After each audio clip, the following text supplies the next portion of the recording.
New at 6, Congress is proposing $880 million in Medicaid cuts, meaning folks with disabilities could be left without the care they rely on. WCNC Charlotte's Michelle Bowden spoke with one family who says they're trying to figure out what the cuts could mean to them in tonight's Where's the Money?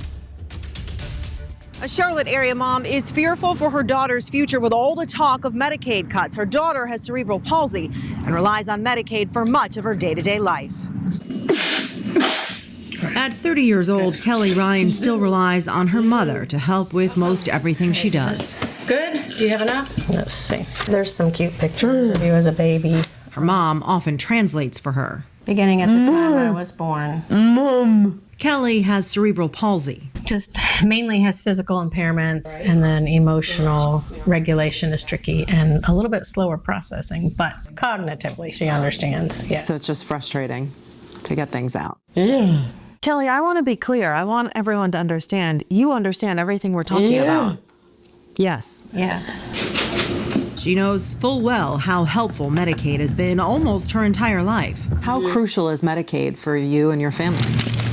It's very crucial. We started getting services when she was 3 years old, and they provided caregivers so that I could get out. She takes medications, I have to give them to her. I have to literally put them in her mouth and make sure she swallows them.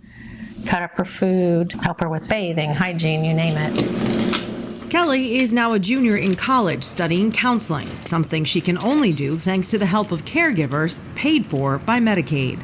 I would say Kelly is an adult, and she deserves to be able to go out in the community and have a coffee. She deserves to go to college.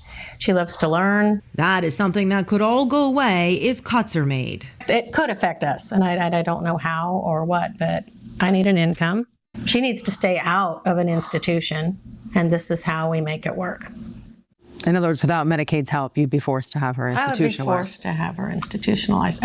Well, maybe not now, but I'm already 65. So at what point can I no longer take care of her? If Congress did make these cuts to Medicaid, it's likely the state would have to figure out how to pay for these programs. That could mean tax cuts or cuts to other programs. Reporting in Charlotte, Michelle Bowden, WCNC Charlotte.